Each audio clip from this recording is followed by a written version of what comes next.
everybody, welcome back to PSGL. George Morgan here and Jack Kinnett. All the lights are currently lit here on track, and it is go, go, go! Donoso with a crafty maneuver up the inside. Masterclass from the Chilean. Crucial championship points on offer here. Do not count out Danny Beresne. Longe has done the job. This is for the win between these two. Freddie Rasmussen wins the United States Grand Prix. Alfie Butcher wins for the first time ever. Lucas Blakely takes the championship. It's Barry Foreman. Jarno Opmeer is your champion.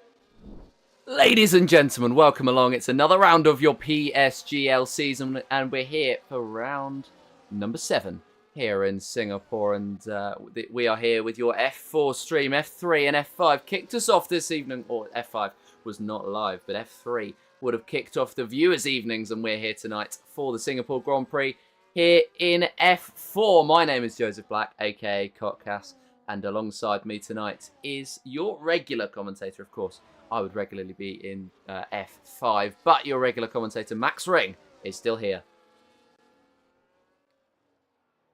Hello, everybody. Pleasure to be here in what should be another fantastic round of racing with the championship. Certainly. Oh, dear. Hello, first time this season down in the dark depths of F5, and you're up here replacing me for this evening. Why are you on this?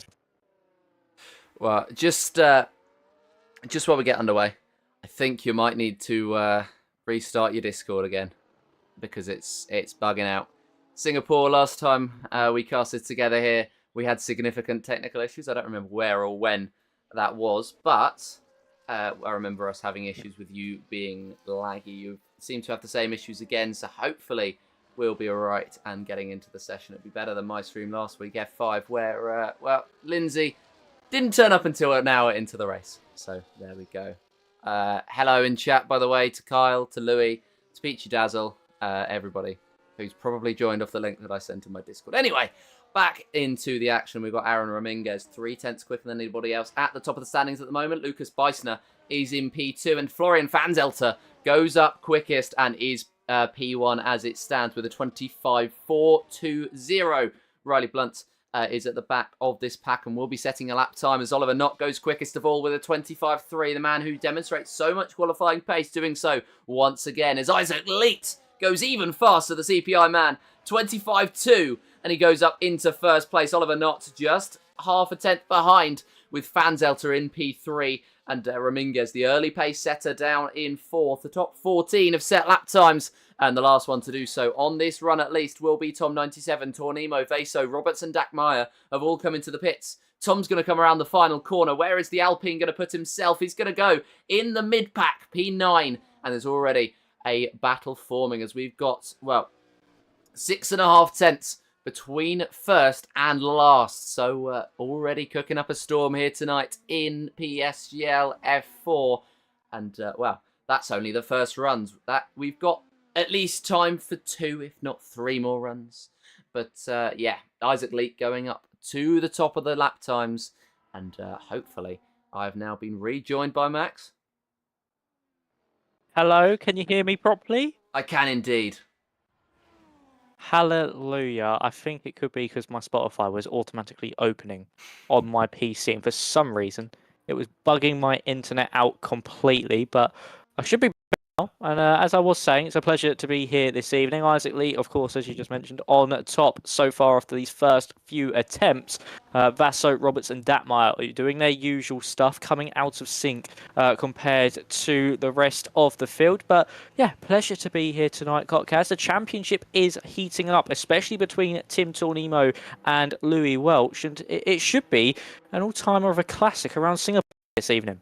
Yeah, I mean, Singapore always throws something up, and I think tonight we could be getting some furious battles. As you mentioned, the standings, Tim Tornemo, 4 points ahead of Louis Welch at the top. I will bring up the graphic for everybody else to be able to see. And then Damien Curiel, P3, just 10 points off Tim at the top. But there are a lot of points on offer around the next few circuits. And, well, Tim Tornemo, your championship leader, has come out back onto the circuit and is ready to go racing once again. As I'll try and bring up this graphic. There we go.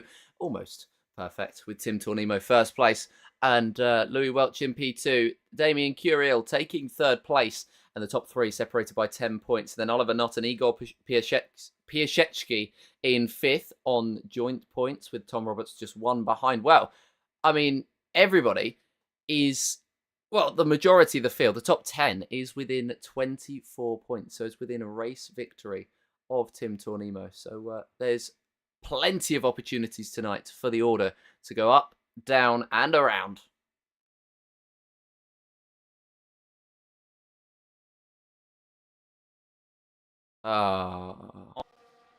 Fine form, and it's now looking to be bugged out. Yes, it has bugged out again. I can barely pick that up, but it has bugged out again. Ah. Oh my god, we are cursed. Yes, we are. Well, I mean, I'm not, to be honest, I'm not 100% sure what we can do. It might just be a simple PC reboot and come on, hopefully. As well, that's what I did last time. That's what we might have to do again. So hopefully we can get you in before the race, and hopefully we should be all right. As I was wrong. I mean, I said points within a race victory's worth of points. I meant that as in like a regular race victory worth of points. I know that there's less points on offer here, but yeah, it is what it is. Tom Roberts goes up fastest, 25.2 as the second runs begin, and he goes ahead of Isaac Lee. Stephen Vaso, identical lap time, only lower because he set that lap time afterwards. But yeah, these drivers very close together in this field, and they'll be looking to do exactly the same as they head into race day, because I mean, the closer they are, the better action we get, and that is exactly what we get in almost all the tiers in PSGL.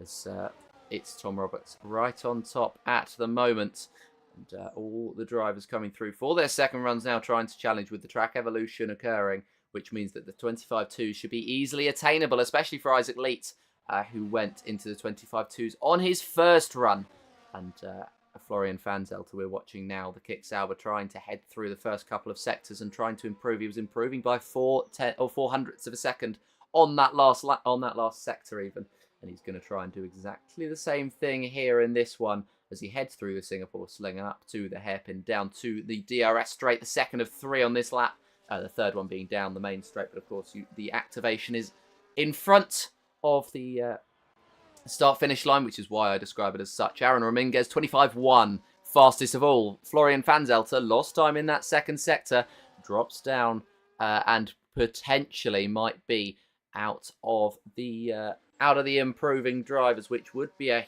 huge mistake for him at this point in time. And he is actually going to come into the pits. He will not be setting a valid lap time on this run. Now we've got more coming up to the line. Riley Blunt retires from the session as it looks as though he might have crashed. Oliver Knott's going quickest, 25.0. Riley Blunt is out of this session and he will not be setting a lap time. We're going to try and watch. No, we're not, because he's just disconnected, or his car has just despawned from the circuit. But Oliver Knott dropping out of the session. Louis Welch was improving by 0.4. He's not going to now as he's invalidated on his lap times. But yeah, Riley Blunt retiring from the session. That's not ideal.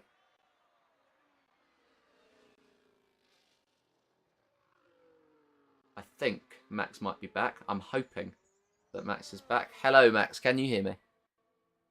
I am here. I didn't cut in there because, of course, I'm not in the lobby. Very sorry about that, Cockcast, just to leave you in the dark. That's fine. You've But been flickering hope, on and off my Discord, so yeah, it was fingers crossed. I hope everything's okay after that restart. But it seems whenever I get into the lobby, my Discord just dies, and I don't know why. It's like the real life Singapore technical issues comes over to this game for us two for some reason. So hopefully, I'm joining the lobby now. Hopefully, it'll be all alright. If not, then I can always screen share. So we will be getting co-coms tonight. Do not worry about that. And if we didn't have co-coms, I would be the one dipping out because your regular commentator, Max, certainly deserves F4 as I've been a bit flaky with F3 recently, to be perfectly honest with you. Of course, my co-com in F5 even, F5 Lindsay Muddle has decided to pull out of full-time commitments to F5 because time constraints have meant that he would have to wake up at 4 a.m. or he would actually start commentating at 4 a.m. So he has made the decision to pull out of it and drop down to reserve. Hopefully we'll be seeing Lindsay later on this season. If not, then he'll be back for season 40 on F1 25, as I'd hope you would be as well. And I'd hope that all of these drivers would be as well, because the tightness of the field is just a spectacle. And at the moment, less than a second splitting the entire field. The only exception being Patrick Dackmeyer, who's down in P19 in the Mercedes or McLaren even, who hasn't set a lap time yet. But the third runs for some of these drivers, the second for others, is beginning. Stephen Vaso, whose second run went identical to Isaac Leet, and he's now going to try and cut off those 2/10 and get up to where Oliver Knott is, right at the very top of the field. Yep, he certainly is. I hope my mic is okay at the moment. So as we head out of turn 5, down at the long back straight, and DRS open for Stephen Vass as we head into the sector 1 split. Is he up or down? He is down by 0.03 of a second. So he now heads into the next right-hander, down to third gear, and we want to roll the car for a lot of natural understeer through this part of the circuit. Now as you head through to the next corner, down to fourth gear, you then want to just get as good of a run up into turn 9, late on the brakes, down to fourth gear, run that car as aggressive as you possibly can to that inside, so then flick yourself in for turn 11 as you then head up into the braking zone of the hairpin, turn 12, easily locking up that front left, but nicely done from Vasso. Let's see what this middle sector split tells us for the Red Bull driver, and he's found an abundance of time, a 10th up on his previous attempt. This will place him up into third place. So onto the front 2 rows of the grid, keeping to the right-hand side to avoid the bumps as you then head into the final braking zone of the chicane, down to fourth gear. You'll ride it as close to that outside wall as possible and exit through the final corner. We go flat through here, across the line. Where will Vasso go? He goes quickest of all! Even Vasso, a brilliant lap time there from the Red Bull. And we know it's the sign in hand. Well, we almost got a perfect streak of comms. It was only that last bit where you were just slightly glitchy, but I mean, it's better than it was before. And the potential, maybe you turn down your graphics just so your PC doesn't stress out, something like that. I'm not sure, but yeah, it's not ideal at the moment to, of course, have a Robot Max here with us this evening, and yeah. Hopefully, these issues will be sorted before the race. They're not my issues, I know that, because my 2 PCs aren't stressing out as it stands, but they could potentially do so later. I might have to switch Discord over. I don't know. We'll troubleshoot on the fly, but as it stands at the moment, it is Stephen Vaso who's up in that pole position in P1 at the moment. 5 thousandths ahead of Oliver Knott in P2, and a 10th ahead of Tom Roberts in P3.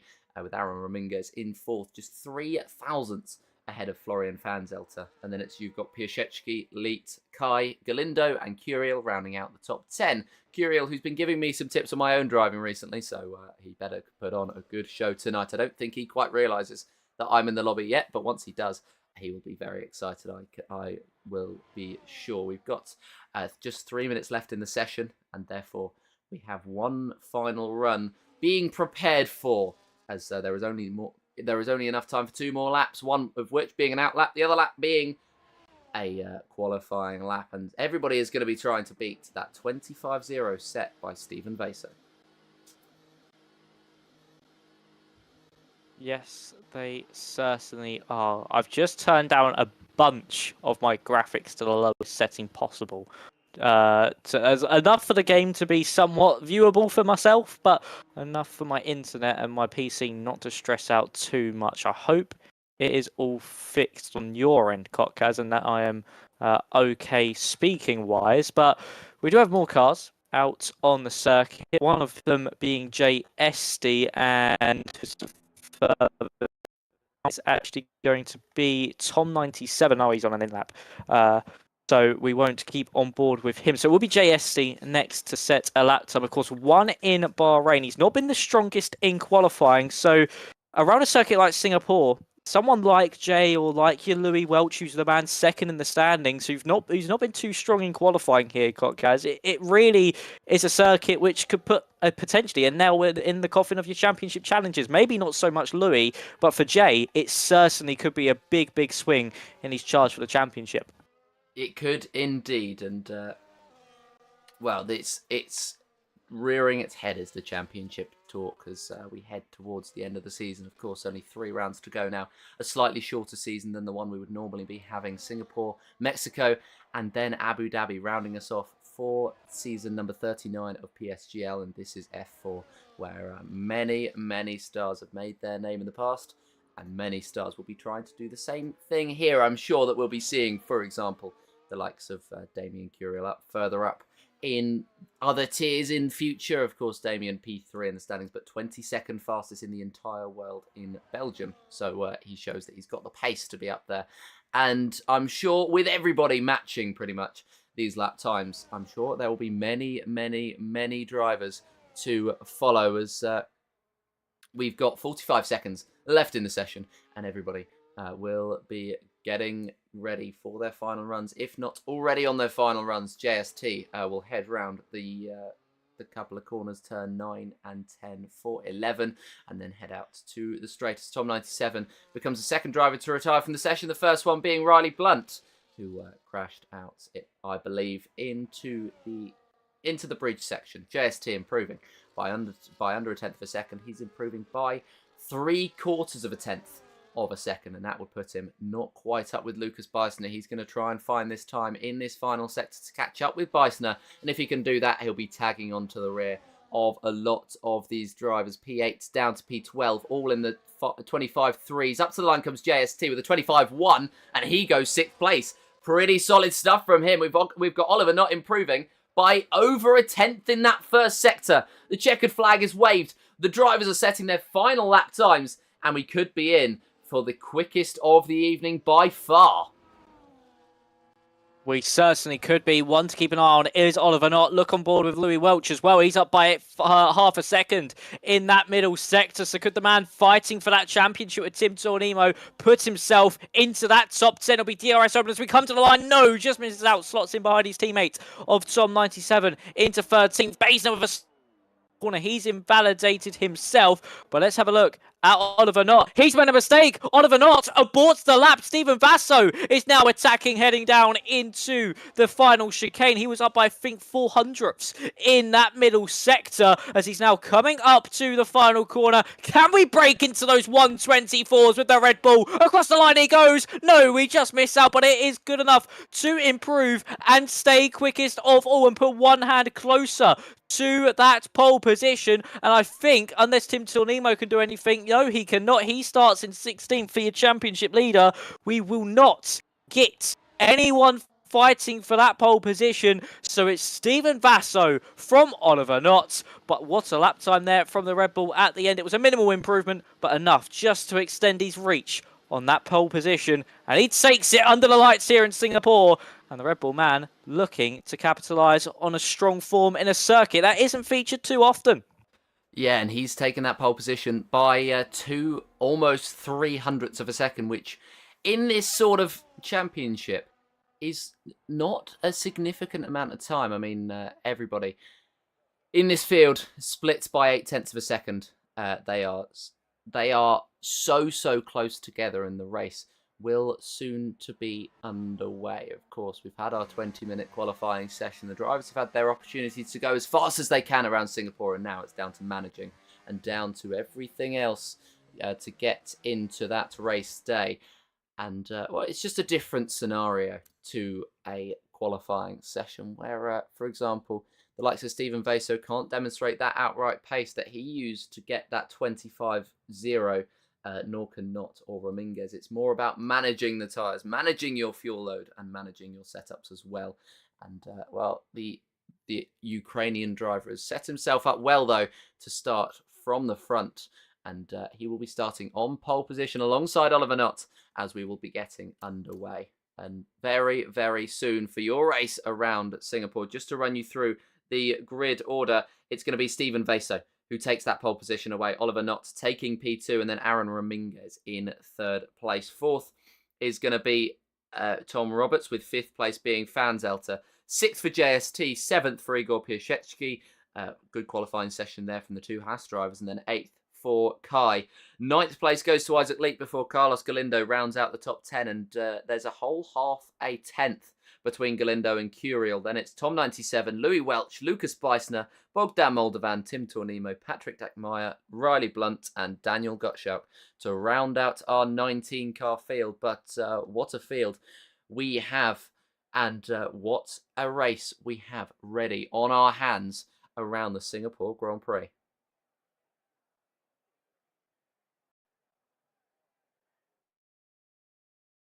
There we go. I think I've just sorted that out. But we have Nomax at the moment as it stands. But this is your in-between graphic because we don't have a solo or a me and Max graphic. We haven't commentated together this season at all. So very, very interesting time because we went through a phase of commentating with each other 3 times a week. So yeah, I don't miss that. But I do miss Max this evening, and not sure why all the tech issues are happening, but we can hope that he will get back in a couple of moments' time. For now, we're going to bring to you a message from our partners at GT Omega.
Good evening, everybody. Welcome back to PSGL. George Morgan here and Jack Canat. All the lights are currently lit here on track. And it is go, go, go! Donoso with a crafty manoeuvre up the inside. Masterclass with the Chilean. Crucial championship points on offer here. Do not count down Danny Berezne. Longe has done the job. This is for the win between these two. Freddie Rasmussen wins the United States Grand Prix. Alfie Butcher wins for the first time ever. Lucas Blakely takes the championship. It's Barry Foreman. Jarno Opmeer is your champion.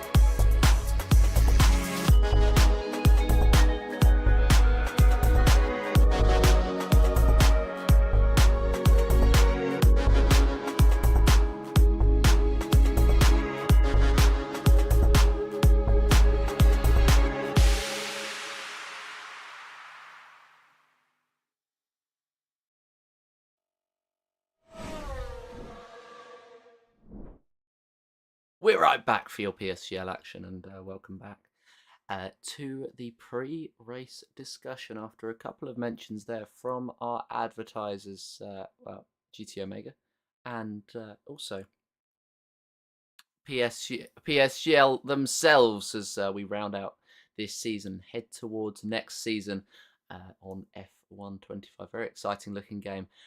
We also have, by the way, a new trailer dropped from F1 today, talking about F125, or new trailer dropped from EA Sports about their new game F125, and a deep dive into career mode, the bit that, of course, we don't use here at PSGL. We use the online lobby, but talking about career mode and all these sorts of things, and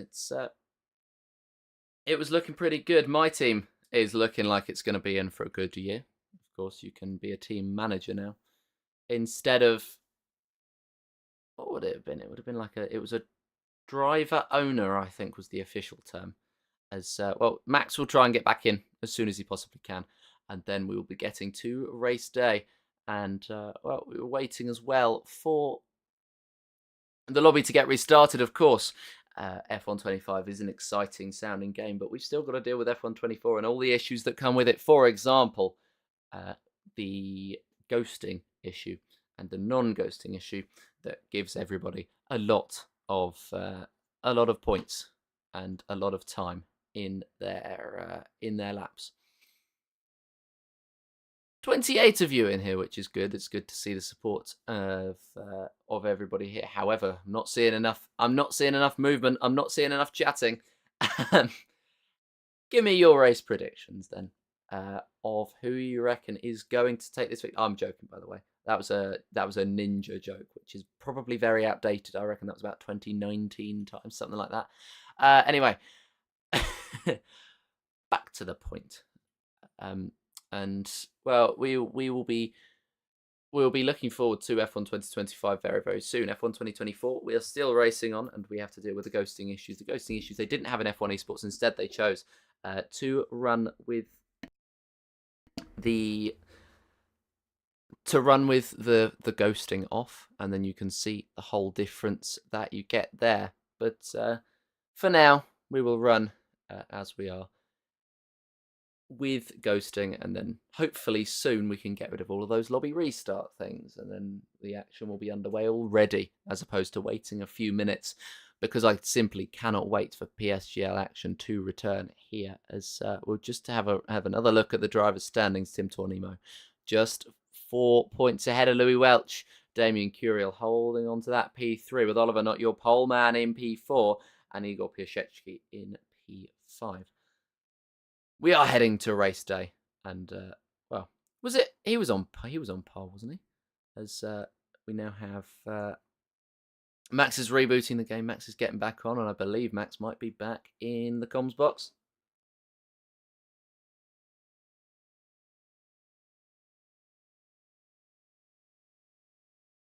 Kronk.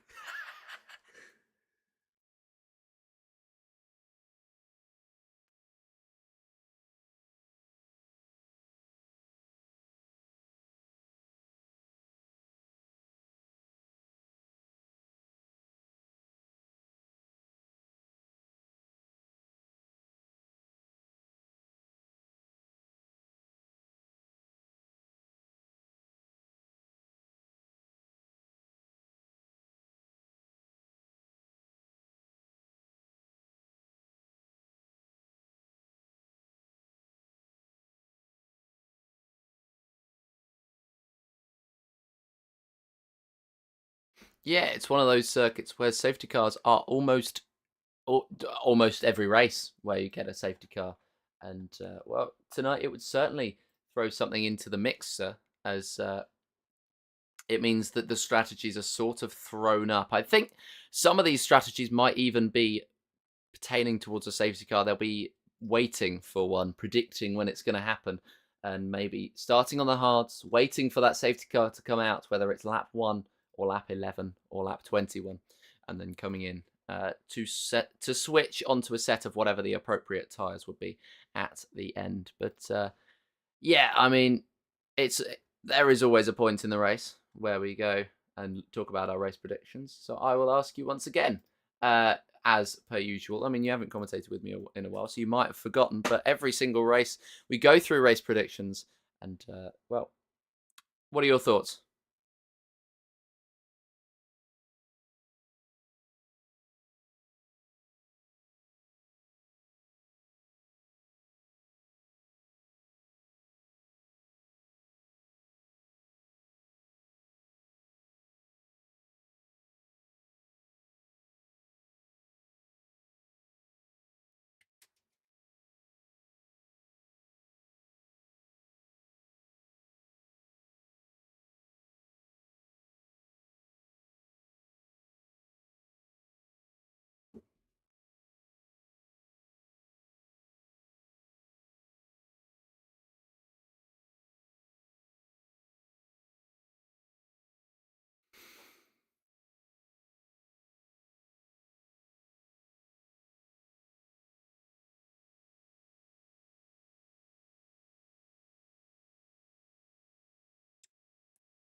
Well, I mean, that's a surprising turn of events for the Spanish driver who's now going to try and come back from that. I am going to leave the Discord and rejoin it to see if it's an issue on my end. But we got enough there just to work out that you thought that Oliver Knott would be P3 and you think Stephen Vaser would come through. And Oliver coming straight into the chat saying, nope, not happening. So, well, fighting talk there. We'll see if he can back it up as we head now to the race. And people are readying up, ready to get going here tonight in PSGL F4 for your F4 race, for the second tier that is live right now. Of course, you had F3 to feast your eyes on earlier. Now we are in F4 and we are ready and waiting for lights out.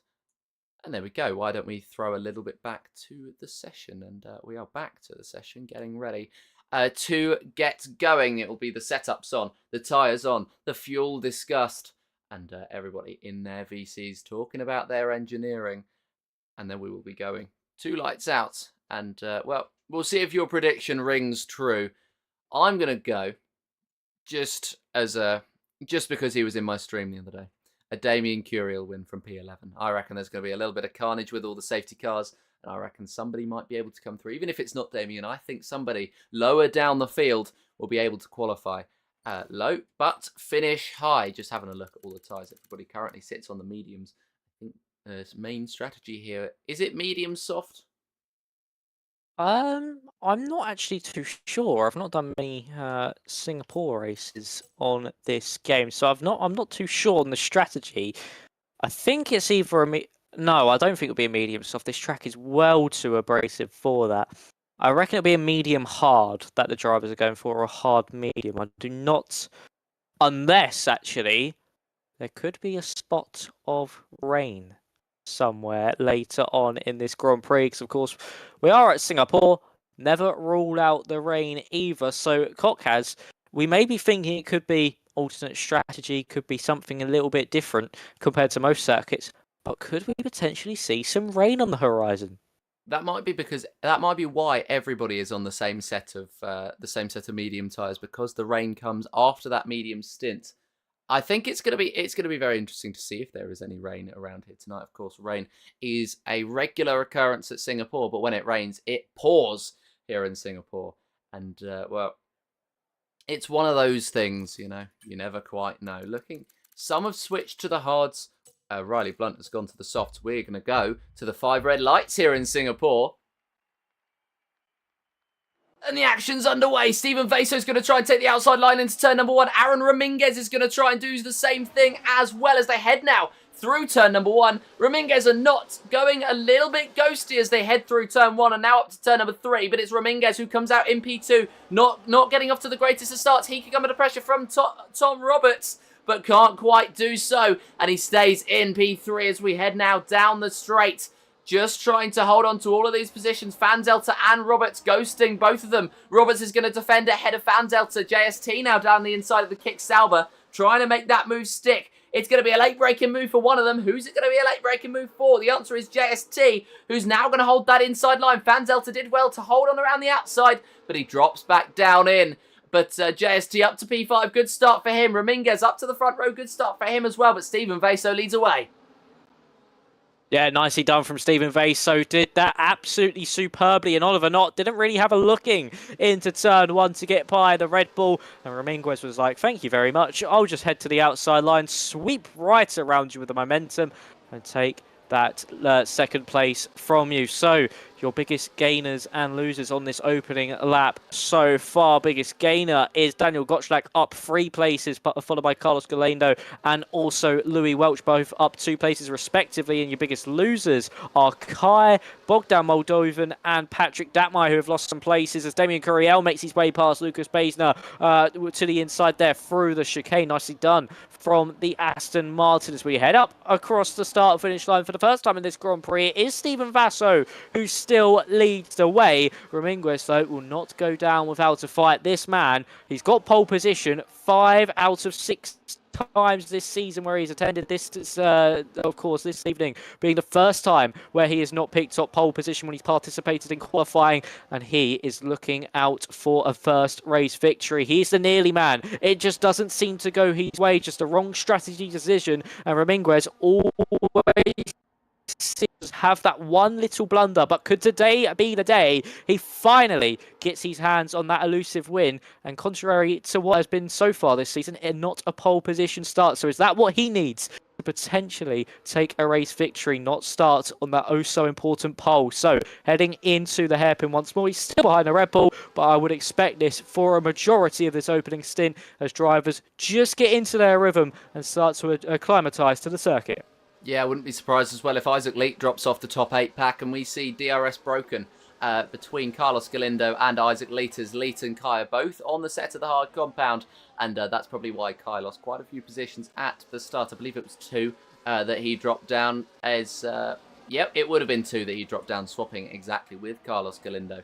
And it's 9/10 the gap between Galindo and Leet as the fastest laps are flying in. It's 28.8 for Tom Roberts. That's the fastest of them all. And, well, he sits in P4, so he's got 3 drivers ahead of him that he has gone quicker than on that last lap. And we will see how they do, as we are now 10% through this race already, so time flies when you're having fun. And we've got DRS now heading down the straight. 3 DRS zones are on offer for us. The first one is down here. Aaron Raminguez is going to try and close in on Vaso, but he can't quite do so, and he just sits in behind. You can see the top 4 splitting themselves away from everybody behind, trying to break the DRS to JST behind, and then Isaac Leet has actually lost that DRS on that last lap, and he's going to wait for those hards to come in before he swaps over. Riley Blunt hasn't had the same inroads that he thought the softs would bring him, and he sits where he qualified in P18 after, of course, crashing in this exact corner. But he stays in 18th place at the moment, unable to get past Bogdan Moldovan, despite the fact that Moldovan is on a set of the hard compound tyres. So the Mercedes has to rethink his strategy. But we head down to the next DRS straight now, and Vaso still holds on to that race lead. Yep, he certainly does. As you can see, Raminguez just looming all over that. But getting close enough for an overtaking opportunity. Has Oliver not behind, still him a little bit under pressure. He was already asked Kai there to move himself back up, a little bit offline, but Baisner not able to stick a nose to the inside into that final corner as DRS is open down that main straight. Isaac Leet is actually separating those two trains. As actually, I think Baisner had a poor run out of the final corner, and Tom 97, has gone to the inside, not able to pull a move off as Baisner goes off the road, and Tom has to just sit behind once more as we head through turn 5. Get back on the power nicely. Tom does. Baisner with a slide, and this could be the Alpine's opportunity to pounce as we head up into turn 7. Are we going to see the move made? It's going to be late on the brakes from Tom 97. There's some contact made, and Baisner just stays in front as into turn 8 we go. And he looked for a move, tried to scare Baisner off the road, but that not working on the experienced V-Carb driver as we see him lie in 13th place. Louis Welch, the man fighting for that championship with Tim Tornimo in that last points paying position. And with Tornimo down in 15th, disastrous opening few laps for the championship leader and a disastrous qualifying as well for him, not where he needs to be. And he needs to make some inroads at some point in this race as well. But further up, Oliver Knott still just behind Ramirez, who's just behind Stephen Vass. So it is very much line astern up in front. No one risking any moves just yet. Of course, still a long old way to go. The longest race on the calendar. So a lot of mental fatigue come in at the later stages of this Grand Prix. And that's certainly where we could start to see some mistakes being made. Yeah, well, this circuit is one of the most tiring circuits on the calendar. All the F1 drivers say it, all the PSGL drivers say it as well. It just takes so much out of you, and heading through this race, you will be seeing more and more mistakes come out, which is why the likelihood is so high for a safety car as now. Galindo has actually fallen off of that top 6 pack, and Piasecki is now going to try and get past, close up to them, as it's 1.8 seconds between the two, so not sure what's caused Galindo to drop so far off the pack, but he's now going to try and get back in, hoping that those in front do a lot of fighting. But I think now it's all about energy conservation, seeing how much you can save for the end, and then you will be able to push at your maximum. They'll have done this track day in, day out. They'll have practiced as hard as they can, and they're just going to be now running through the motions as it is, just going quickly, but not quite as quick as they can possibly go. Of course, the fastest lap being 3 seconds slower, but I know that's because of all those different track conditions. However, they're just going to be setting themselves up now for a good run towards the end of this race, trying to save as much as they can, because at the end of it, they're going to need that extra little bit of juice in their tank. Tom Roberts is in, it looks as though. Oh. Yes, in already. Is this maybe a front wing change? Has he picked up some front wing damage? No, just a really undercut here, Koch has. So onto the hard compounded tyre. Piasecki also in. This is a very early come into the pit lane for Roberts. Piasecki's changing his front wing, so that's the reason he's into the pit lane. But Roberts going to look to go all the way to the end on this hard compounded tyre. I think it will just be doable if he can just manage those tyres perfectly. Of course, he'll have this undercut effect now as there is Louis Welch getting past Isaac Lee. And now Curiel trying to go around the outside, not able to get the move done there in the Aston Martin. But a very odd strategic call there from the Scuderia Ferrari outfit of Tom Roberts. Of course, for Piasecki, it was a front wing change, so it was obviously not a planned pit stop. But for Roberts, he needs to put his foot to the floor here, Kaz. He needs to just take as much out of those tyres as he possibly can in the opening couple laps, then save a bit more as we get to the later stages of this Grand Prix.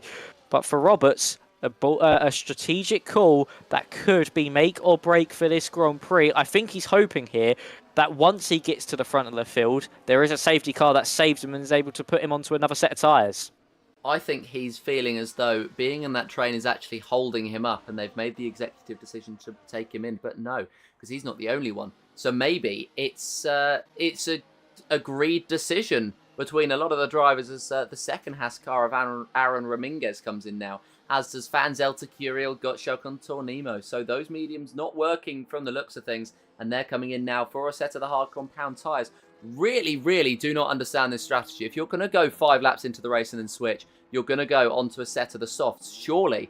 But no, they've gone in for the mediums. Now they've come back in for a set of the hards. You talked about the tyre degradation earlier on. Surely it cannot be that bad. Roberts is going to be around the outside of Ramirez as they head into turn number 3. He sends it very late, but he does get that traction down, and he should be able to shape up a move if he so desires. He tucks into the slipstream of Aaron Ramirez, and he's going to get that DRS as they head down the straight. Is he going to make that move past the Haas as they head down the straight? It's going to be Tom Roberts up into P13. Aaron Ramirez dropping to Tom Roberts up to P12. Ramirez, sorry, dropping to P13. And Fanzelta staying in 14th place. So these three tight together Are we going to be seeing any more pit stops on this lap? But as I say, surely the tyre degradation is not that bad. I wouldn't assume it is that bad either. But if you look at things now, Tom Roberts has now got himself up into a provisional second place when everybody comes into the pit lane. And if this undercut is as strong as it's been on this first lap, then we could be looking at a first place for Tom Roberts. So the undercut working well in his favour. Riley Blunt has left the session. He went deep into turn 11, and that's unfortunately ended his Grand Prix, if that's just a regular leave or if that was a disconnect. I wouldn't be surprised if it was a disconnect by where he's gone off. But more drivers into the pit lane. Oliver Knott, Galindo, Welch, and also Basner. So let's see where Tom Roberts and Ramirez come out compared to these drivers. Roberts now heading through the first corner, and Oliver Knott on the overcut here has actually got past Aaron Ramirez. So, very contrasting strategies here, Kotkaz. And for the Aston Martin driver, it's worked in his favour, but he's got to be under pressure from the Ferrari. Yeah, I mean, and he's not going to get that DRS, whereas the Ferrari is, and he might actually sacrifice his track position there. He does. He doesn't fight Tom that hard, does he, around the outside, as he actually has a wobble on the exit, trying to fight him hard, so I was wrong. He was turning in early, trying to get a better exit, and now he's not got that good exit, and he's under pressure from Ramirez down the inside, who's trying to squeeze him as close to the wall as he can, of course. Going so close to the wall is so risky. And also going so close to the car in front of you, not trying to warm up those tyres. And he just now sits in P10, trying not to lose the position to Fanzelter, as everybody apart from Vaso, JST and Tom have come in. And it looks as though JST has peeled off into the pits on this lap. So Vaso going long, seemingly, on a set of those mediums, despite it looking like the better strategy to go very long, with Oliver Knott coming in and coming back out in P10. But, of course, he was up there fighting with Tom Roberts. And just because he had to warm those tyres up, he has dropped back down. But JST, Tom 97 coming in. Vaso is the only one stretching that medium stint to as far as we thought a regular pit stop would be. So, very early pit stops for all of the field. And, well, it sort of nullifies it, as that may have been contact on the exit. It looked as though there may well have been a little bit of contact as JST came out of the pits, but either way, the McLaren slots his way into this fight now. It's a 6-car train, or a 5-car train even, can't count, 5-car train for P6. What it will be provisionally P1, and Tom Roberts will lead us away. Yep, he certainly will, but this real switch in the strategies, the overcut seeming quite handy as well. So there's not really an overall massive game from boxing early, but Fanzelter was nearly past Oliver Knott there on the inside into turn 8. Unfortunately, was not able to get that move done for the kick Sauber as we head into turn 11 and then finally through 12 and then up into the hairpin of turn 13. Later the brakes, Roberts goes deep. This might invite Aaron Ramirez now to go for a move. The Haas driver with that DRS heading down into turn 14. I don't think he's just going to go for it though as they head onto the brakes. So then as we exit out of 14, make sure you don't go too wide there on the exit of the corners. You will pick up a track limit warning. Of course, 3 of those equals a 3-second time penalty. Stephen Vaso still leading the way, still extending those medium tyres. He's happy where he is, and he'll have a huge tyre lap deficit at the end of this Grand Prix if he just keeps extending it for another 2 or 3 laps, and that could pay dividends at the end of this Grand Prix when he wants to maybe charge back up through this top 5 order. As we head through turn 3, it'll be Linus Stern once again, but will this time be the chance that Ramirez takes to pounce on Tom Roberts up in front. DRS open for Aaron Ramirez. The Haas driver getting closer and closer, pulls to that left-hand side through turn 6 and up into the braking zone of 7 before we even get onto the brakes. The Haas driver shoots to the front of this train. He's in the net P1 for now, and for Tom Roberts, he has to drop back down to 7th place in this Prix, and it's now all just about management of the tyres of the battery and just get this car to the end of this Grand Prix and fight when there's only a few laps to go. But you can see Tom Roberts just really trying to learn off the Haas driver in front of Ramirez, starting to break away slightly. Yeah, Ramirez now has the opportunity to break away and sort of set some time trial laps if he so decides. Of course, he's not on the soft and it's not ideal conditions, but he's just going to use those hards to try and go around the circuit as fast as he possibly can. I don't imagine he's going to tear them up too much as in comes Stephen Vaso. 10 laps on those mediums he decided was too much, and now he's going to come out of the pits. Where is he going to go as he heads out now? He's gone for that pit stop, and he's going to head down in the pit lane in towards turn number 1 as Raminguez leads us on to the lap number 11 for these drivers. Oliver Knott with that DRS looking to the inside of Roberts, doesn't make that move, and Vaso is going to tuck his way into P number 11 as it stands just right behind this battle with Carlos Galindo in P10. Oliver Knott trying to make a move past Tom Roberts. He feels as though now is the time for him to make that move. He also feels as though he's much quicker than Tom Roberts. And can he make this move? It's side by side between the two drivers behind, but JST just slots in behind. And well, there's a few moves going on as well. Louis Welch getting past Damien Curiel. This battle between these drivers battling for P12 will continue on. Kai did take that lead off of Isaac Leet, but those drivers out of sync from the rest of them on the alternate strategy on the set of hards. It's, of course, not the overall race lead. They will have to come in at some point, and when they will come in, they will drop down the order significantly. We could be having a move here as Oliver Knott is almost bump drafting Tom Roberts through the hairpin, but a slight wobble on the exit means that he is going to come under pressure from Fanzelter more than he is going to attack Roberts. They just sit in formation for now. It's line astern, as you would say, as they head out of the second DRS zone on the straight. Yes, they certainly do. So for Oliver Knott, late on the brakes, he will go. And of course, just having to sit behind Tom Roberts, but making another mistake through the chicane. He's having some scrappy few corners. Is the Aston Martin driver, and Stephen Vaso as well. I don't think he was expecting to come out as far behind as he has. As Kai now picks up a 3-second time penalty. Him, Leet, Moldovan and Datmeyer, the only driver to start this race on the hard compounded. Tyrone Kai actually lets Leet and Moldovan through in all of this. But back to this battle for the provisional race lead. Vaso obviously wasn't expecting to be so far behind, but he has got a lot of pace in the bag. And as we've seen from Carlos Galindo in front of him, it is quite easy to catch that field in front because they just bunch up so much under braking. There is a lot of time to be found, especially in that middle part of the lap. So as we head through turn 9 with Oliver Knott, he's still keeping Tom Roberts in that Scuderia Ferrari under an abundance of pressure. So as he heads into the right-hander of turn 11, then through the left of turn 12, but a big slide once again.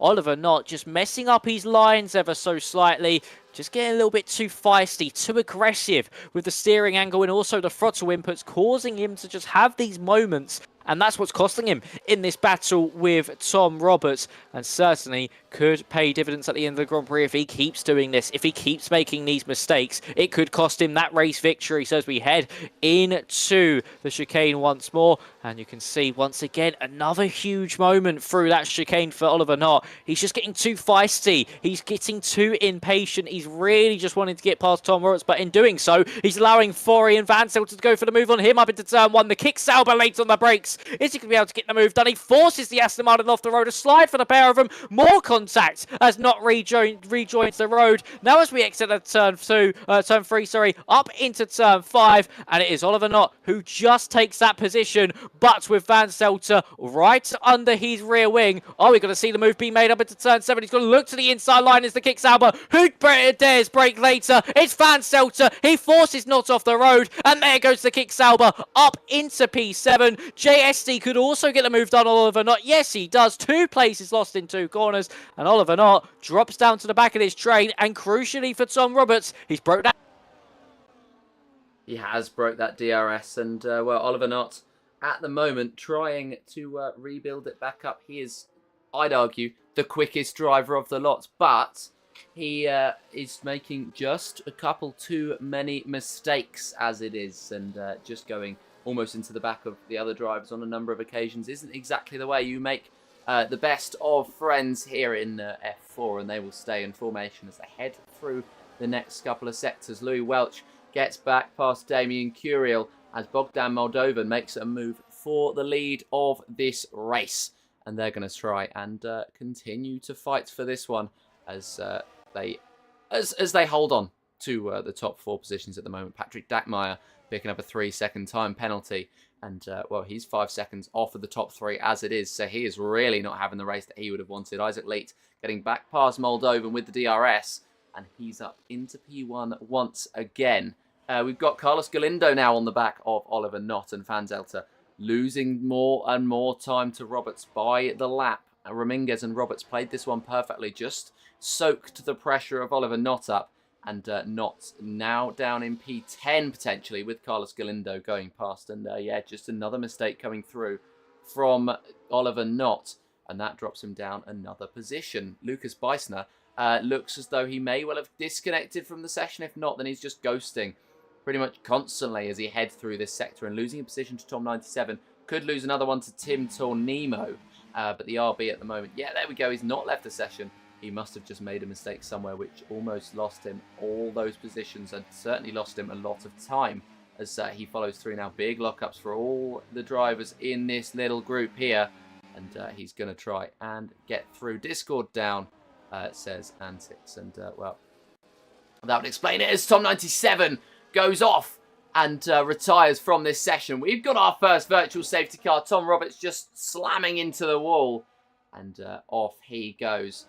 Not what he would have wanted to see, and it's the first virtual safety car of this Singapore Grand Prix.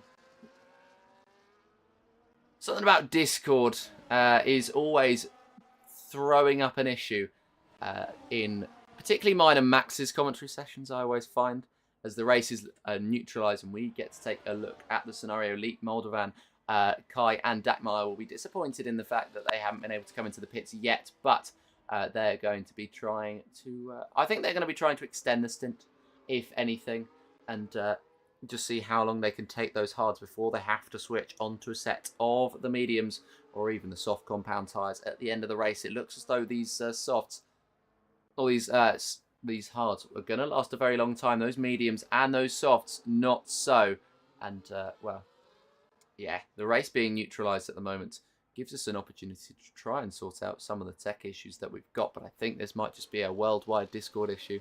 And this may be solo comms for myself as we are back underway. Isaac Leet continues to lead this one. Moldovan and Kai second and third. Oliver Knott still trying to make moves on Carlos Galindo for that P9 spot. But at the moment, he stays in position in P10. Closing in with that DRS, though. He could make that move stick, but he doesn't quite. And he sits just in behind. And, well, doesn't decide to make that move for the time being. He's in P10 and tries to get past Galindo as soon as he possibly can. But can't quite find that move. That one of the two 97s in this race, the first 97, is Tom, who caused that virtual safety car by crashing into the wall and retiring from the session. Not what he would have wanted to see at this point in time, of course, but we will continue on with this race regardless, with or without Tom 97, and we're down to 18 drivers now as the other 97, Oliver Knott, looks to try and get back past Galindo, but Galindo will be fighting with JST for P8. JST is a driver who's almost dropped off of that DRS of Florian Fanzelter. Fanzelter himself has dropped off of the DRS quite significantly off of Tom Roberts, so it could actually benefit the Kicksauber if he starts trading DRS with JST or with Galindo, or maybe even Oliver Knott, just to try and catch up to those cars ahead. We're over halfway through this race now, lap number 16 of 31, and Isaac Leet continues to lead the way with Bogdan Moldovan P2 and Kai P3, with Patrick Dakmeyer sitting in P4 as it stands, but Aaron Raminguez with what would be the lead of this race. And yeah, it is what it is. I'm having a look now. F2 have lost their Discord as well, haven't they? So it must just be a Discord issue. So it's me and TK carrying the comms this evening, and Omi and Corey were unaffected at the start. But thanks for letting me know, Antics. Before you jump back up to, I presume, the F2 lobby, or if you're still here, thank you for still being here. We head round the final corner to start lap number 17 of this race, and Isaac Leet still leads this one in the Mercedes. He's still leading with those hards, and he's going to try and sort it out as Bogdan Moldovan actually takes that move. Isaac Leet, the only driver in that lead pack, not with a penalty, which is good signs for him as he tries to make the alternative strategy work. JST does start that swapping with Fanzelter that I said that he should have. And yeah, JST holding on to P7 for now. And he's going to try and either switch with Fanzelter or keep it as it is.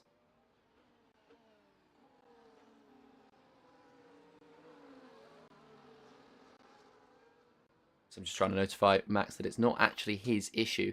It's Discord being Discord as it is. But we have 14 laps to go in this race. And it's still yet to be decided what the best strategy is, whether Moldovan, Leighton, Kai and Dakmeyer have played a blinder, or whether Rominguez and Roberts coming in stupidly early is the right strategy to go on, as Moldovan now does dive into the pits. So maybe 16 laps on those hards is enough for the Williams. Dakmeyer also dives into the pits. And, well, 17 laps on those hards, switching over to a set of the medium compounded tyre. Based on what everybody else did in this race, they won't be lasting very long. Based on what they think they can do, they're going to be able to do 13 laps. Everybody started coming in around 8 laps into their stint. Of course, Tom Roberts coming in, I believe it was on lap 6, where we saw the Ferrari dive into the pit lane. And with 13 laps to go, it's going to be interesting to see if Moldovan and Dakmeyer can make those hards last, those mediums even last double that, as Fanzelter gets past JST again. They are trying to swap that DRS, as I mentioned, and it is indeed working, with Fanzelter now only 1.9 or 2 seconds behind Tom Roberts.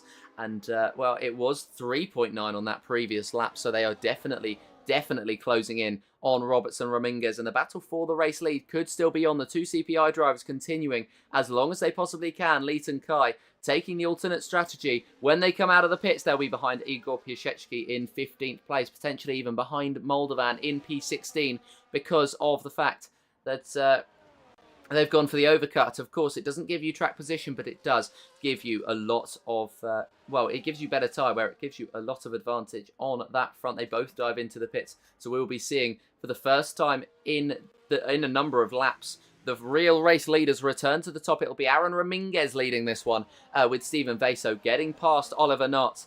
And heading around the final corner, it's going to be a battle between this Red Bull and the Aston Martin as to who will take P1. Knott has been very quick so far this race. Hasn't shown very, very good racing IQ, as he's decided to fight with drivers more than stay in contention, as Igor Piasecki comes into the pits, and Leighton Kai will not be behind Piasecki because he is no longer in the race session.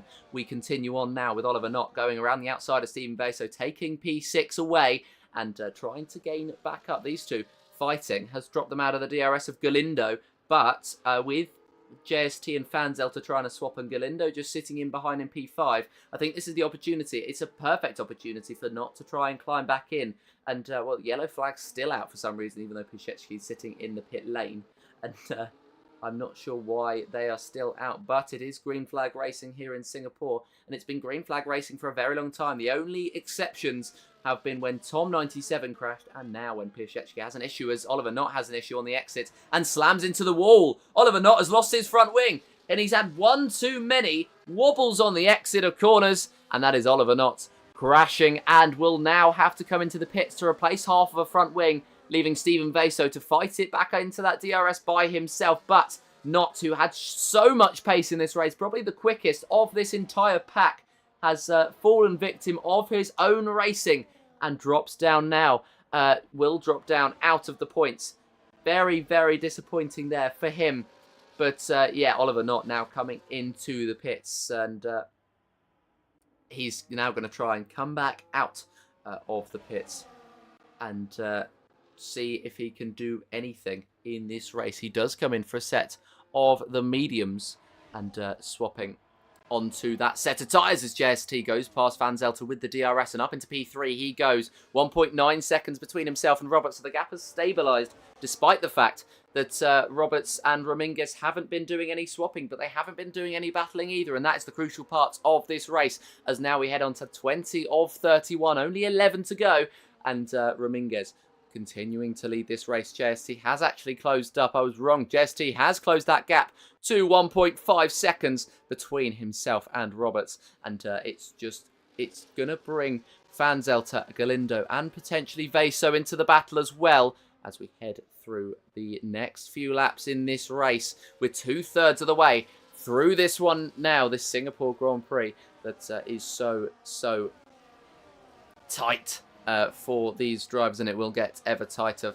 JST, Fanzelter, Galindo and Veso have barely been able to catch a break. Not as well was in that group, of course. He had to come into the pits and fix that front wing, and he's just picked up a 3-second time penalty as he tries to get back up in formation with Patrick Dackmeyer, 20.6 seconds up the road. JST 1.2 behind Roberts now, and he's going to try to close that gap. He'll get that DRS, I think, on that next lap, as Roberts may be shaping up a move on Ramirez finally for that top position. He won't feel as though the Haas has been driving fast enough to break that gap.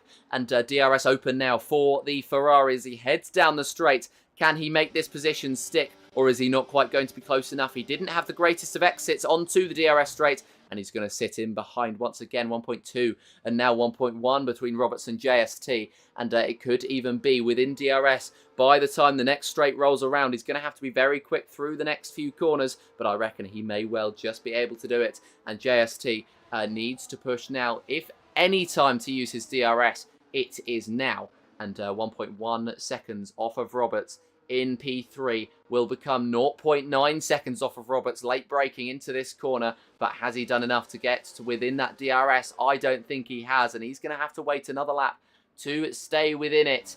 And yeah, you can see that rear wing flap on that McLaren not quite open at the moment, but it will be on the next go round as he's actually closing even without that DRS 9 tenths, now down to 8 tenths between himself and Roberts. But he may well have just pushed at the wrong time, and it could be that he is not within that DRS. It's going to be right down to the last second and the last millisecond even, as he can get into that DRS range as Max comes into the chat. Don't worry about it, Max, because it's a worldwide issue, which is really good, and it means that me and TK go in alone for F4 and F2 respectively. Of course, Max being a regular commentator, I'd have preferred it if he was here, so he can take you through the action as he would always know it. But you know, someone who's used to the pace of Dennis Langrock is now watching the pace of Aaron Ramirez solo, and we're on 22 of 31 now.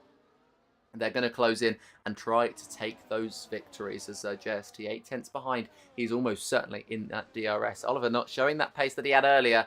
He's 19 seconds off of Dackmeyer, going exactly a second quicker on that previous lap. And he's going to now try and shut that gap right down.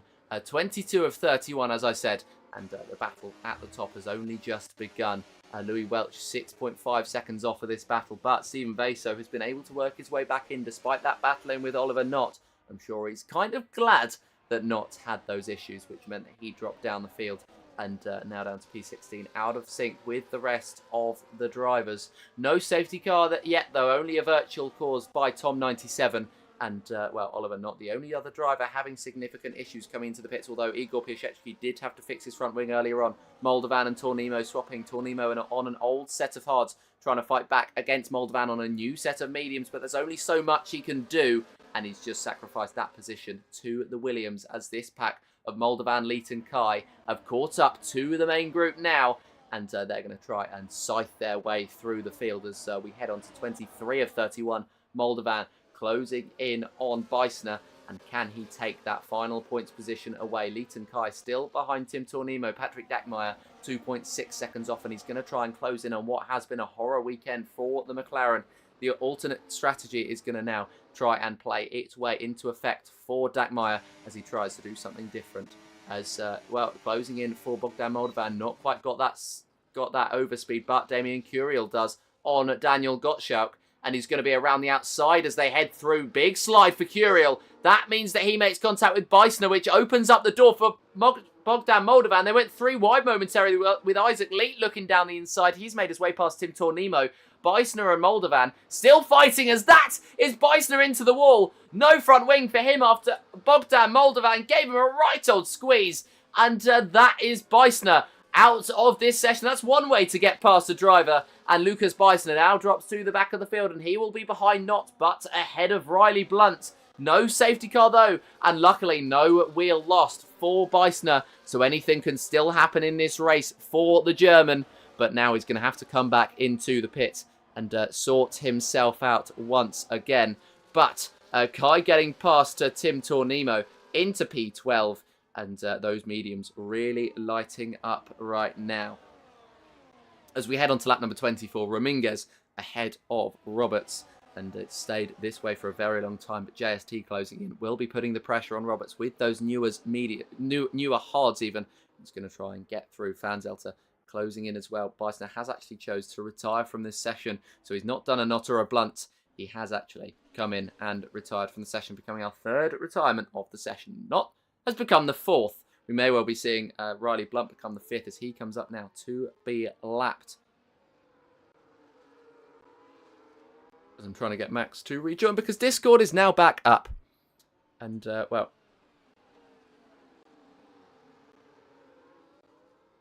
hopefully we can get everything back underway. And, well, it's always good to have more than one commentator in a session because the other one can offer insight that the first one doesn't spot. So Max could be in and trying to have a look at, for example, the battle between Kai and Damien Curiel and those drivers on the mediums, while I look at Raminguez and Roberts ahead. But, yeah, Discord not being the greatest this evening has not helped anybody's case. And we head on to lap 24 now, or head on to what will be lap 25. And, well, Riley Blunt's going to keep going. Kai down the inside of Damien Curiel gets that move done, and he's up into P11 now. And Raminguez is holding on to this race lead, 6/10 ahead of Tom Roberts, and he might even get that DRS ahead of Tom Roberts, or sorry, behind Riley Blunt, ahead of Tom Roberts as well, which will just drag him along as they head through this race. And yeah, Aaron Raminguez doing pretty well at the moment. He won't have that DRS on this occasion. He may well have it on the next, or he may well pass Riley Blunt, who's really not had the greatest day of it. The TTM driver in P15 at the moment, a whole second, or a whole lap almost, off of everybody else as Kai goes to the inside line, gets past Daniel Gottschalk, and moves up into the final points position. Those medium runners are moving as a pack at the moment, and 8th, 9th, and 10th could very soon become 7th, 8th, and 9th as they try and bear down on that top 6 group with Stephen Vaso. That's the rear of that pack, Aaron Raminguez, the top of that pack, and hoping to try and go as fast as he possibly can with just 6 laps to go. He's going to try and hold on to this one and might be able to convert not a pole for once into a race victory. But it's going to be very close now as to whether he's going to be able to do so. And it may well just be the case that Tom Roberts is conserving behind him and ready to attack. Raminguez, though, may well be conserving himself, and then he can get back through.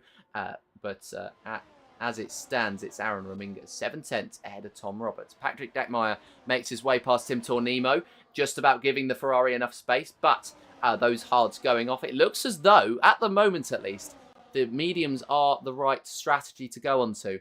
And, well, it's a very interesting call for these drivers right now as, well, just having a look then at the positions gained. Isaac Leet has stayed there, Kai has dropped 2, and Moldovan has gained 7. So, if anything, this strategy has certainly worked for the Williams, who's now going to try and gain another one. He's going to try and move up from 8th to gaining 8 places and up into P7. He's going to look down the inside of Louis Welch. There's only so much the Alpine could do as he's now coming under pressure from Isaac Leet as well. Isaac with a little bit of a wobble on the exit, meaning that he can't get past Louis Welch for the time being, and he's going to try and get through soon. And, well, how soon is soon? We're going to have to wait and see. But as it stands, Isaac Leet sitting in P9, maybe making a move into what used to be the Singapore Sling, but not quite yet. Sitting in behind, trying to take advantage of any sort of mistake from Louis Welch, who himself has climbed from 13th up to 9th. It's now, or 8th even, it's now the DRS open. The ERS on for Isaac Leet as he tries to get past Louis Welch as soon as he can. It's to the inside line for Isaac Leet, and he makes his way back past, and he's up now into P8. Good move from Isaac Leet, and he's going to try to take full advantage of that as he heads on now through the rest of this race, trying to catch Moldovan as he's now dropped out of the DRS. 1.2 seconds between them. And, well, looking further up, JST is right behind Tom Roberts now, trying to make that move. But it's all so close as we head towards the end of this race now, and as I'm not quite sure what's happened there, but for some reason my Discord overlay has just turned on and Jess has just opened F124. That's good for everybody to know. Not necessarily good for us to know. We don't necessarily need to know that, but it's good to see that Jess is enjoying this wonderful game as we reach towards the end of the game cycle. We've only got a month and a half to go before F125, and Season 40 of PSGL will get underway very, very soon after that. We head on to, with just 4 laps to go, the Singapore Grand Prix heading through the sling. Tom Roberts still trying to wait behind Aaron Ramirez. It will be now where he decides that he's not going to try and take that lead and break away. Instead, he's just going to sit in behind and wait. He's going to wait, and he's going to wait the whole time. And just in the end of it, he could get up into P1 by the end of this race. But yeah, we are going to have to wait and see. And well, we'll be doing so without a Max Ring, as he's not responded to the ping. So it'll just be me for this evening. And well, what sultry tones I have, and what wonderful action we will have as we head on to lap number 28. More to the point, the action. Less me, more the action. As we head on to lap 28, and Aaron Ramirez continues to lead this one.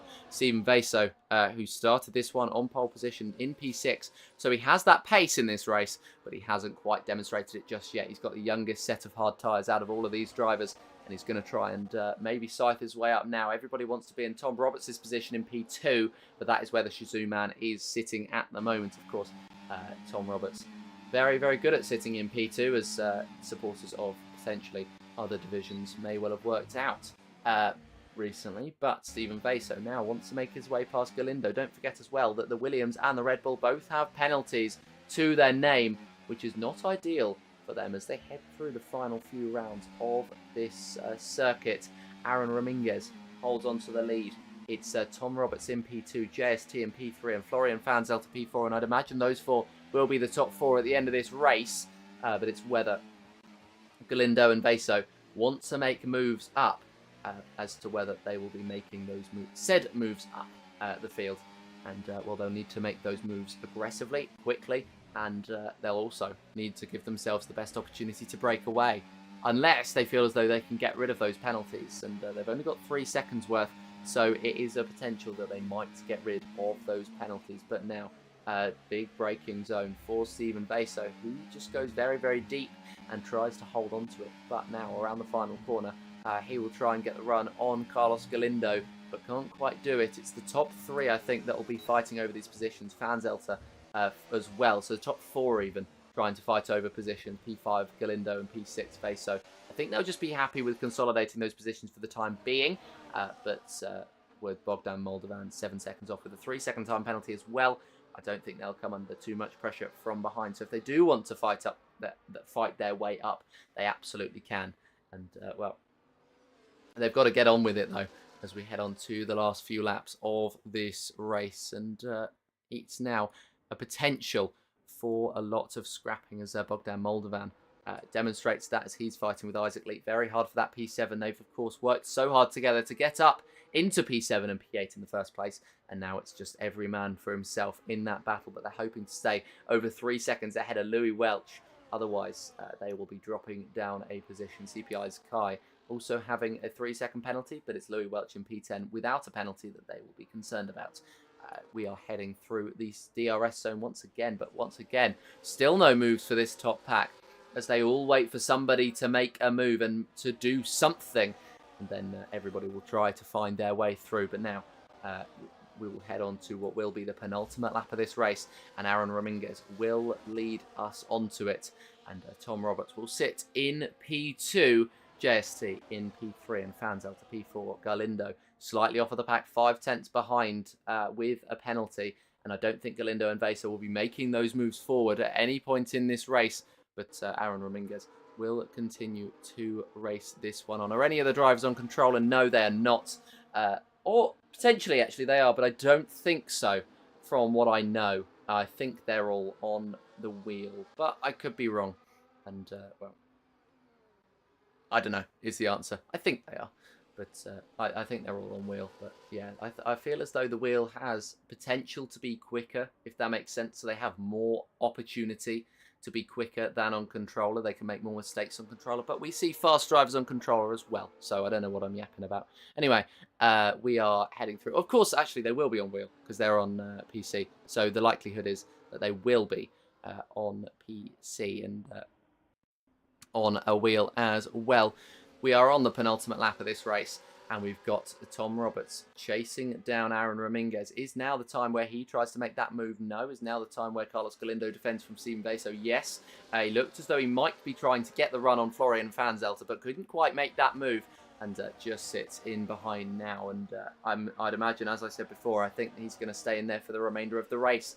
We will head on to the last lap of this race. So we've got the last stretch of racing going around the Singapore Grand Prix circuit. The Marina Bay Street Circuit has seen 30 laps here, and it's about to see a 31st. Aaron Ramirez leading this one by just under 4 tenths ahead of Tom Roberts, who's been waiting in that position for so long, and now is the opportunity for him to make a move. He's got 2 full DRS zones to go in order to make said move and get up into first place. But it is now a waiting game for Tom Roberts as to whether he's going to get through. DRS is going to be open for the Ferrari as he heads down the first of those 2 straights. The second straight probably not long enough, but the first one is where Tom Roberts is going to try and make that move. Ramirez trying to squeeze him all the way to the inside. Roberts calling his bluff, and Ramirez just swapping back, playing the Uno reverse card and dropping right back into that inside line.